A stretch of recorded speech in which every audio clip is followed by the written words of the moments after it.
ඔයාලා සබ්ස්ක්‍රයිබර්ස්ලා 1000ක් ගන්න ඕන නම් මේක කරන්න. ඔයා කොයි වෙලේවත් වයිරල් යන්න try කරන්න එපා. එක වීඩියෝ ටයිප් එකක් අරගෙන ඒ වීඩියෝ ටයිප් එකෙන් වීඩියෝ සතියකට දෙකක් තුනක් පුළුවන් නම් හතරක් විතර දාගෙන යන්න. හරිද?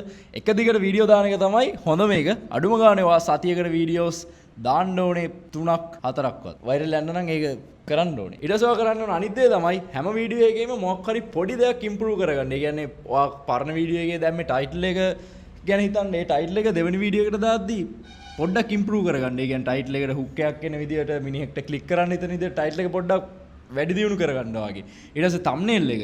ඔයාගේ කලින් වීඩියෝ එකේ thumbnail එකට ඔයා නිකම් වීඩියෝ එකේ තියෙන ෆ්‍රේම් එකක් නම් සිලෙක්ට් කරේ. මේකට thumbnail එකකට ෆොටෝ එකක් ඔයා හදන්න. අපි thumbnail හදන හැටි ඔයාලට කියලා දීලා තියෙනවා. ඉතින් thumbnail එකට අපෙන් නැත්තම් ඔයාලට ඕන තරම් තියෙනවා thumbnail හදන විදිය. Canva වලින් Photoshop දැනගන්න ඕනේ නැහැ. Canva වලින් නැත්තම් free website තියෙනවා, phone එකට apps තියෙනවා. ඔයාලට ඕන එකකින් පුළුවන් මේ thumbnail එක හදාගන්න. ඉතින් කලින් වීඩියෝ එකට වඩා thumbnail එක පොඩ්ඩක් හරි හොඳට හදාගන්න දෙවෙනි වීඩියෝ එකේ. ටයිටල් එක ටිකක් හරි හොඳට හදාගන්න. ඊට පස්සේ ඔයාගේ වීඩියෝ එක පටන් ගද්දි තියෙන හුක් එක. කලින් වීඩියෝ එකට වඩා ටිකක් හරි හුක් එක ඊළඟ වීඩියෝ එකේ ඔයා අප් කරගන්න. ඊට පස්සේ තුන්වෙනි වීඩියෝ එකේ කලින් දෙකටම වඩා ටිකක් අප් කරගන්න.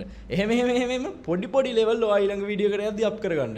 ඔයාට ලොකු කැමරාස්, මයික්ස්, ඊට පස්සේ ඉක්විප්මන්ට් නැහැ කියලා වැඩේ අතාරින්න එපා. මේ පොඩි දේවල් ටික හදාගන්න. මොකද ඔයාලා මේ වෙද්දි දන්නවා වීඩියෝ එකක් වයිරල් වෙනවා කියන එක තීරණය වෙන්නේ අනිවාර්යෙන් ටයිටල් එක, thumbnail එක සහ වීඩියෝ එකේ තියෙන හුක් එක කියන ඔය දේවල් තුනෙන්. මොකද මේ දේවල් තුනෙන් තමයි කවුරු හරි වගේ වීඩියෝ එක ඉන්ට්‍රෙස්ට්ද, ක්ලික් කරනවද සහ අන්තිම වෙනකම් බලනවද කියන එක තීරණය ගන්න. ඉතින් මේ ටික හදාගෙන එක දිගට සතියකට වීඩියෝ 3ක් 4ක් දාගෙන යන්න අනිවාර්යෙන් ඔයගේ සබ්ස්ක්‍රයිබර්ස් 1000 ඔයාට ඊසි ගන්න පුළුවන්. එතනින් පස්සේ මං කියලා දෙන්න ඕනේ නැහැ ඔයාලට කරන්න ඕන විදිය. ඔයාම තේරුම් ගන්නවා ඉස්සරහට කොහොමද මං මේ 1000 කරගන්නේ, 10,000 ලක්ෂ කරගන්නේ, ලක්ෂ 5 කරගන්නේ, ලක්ෂ 5 මිලියනය කරගන්නේ කියලා.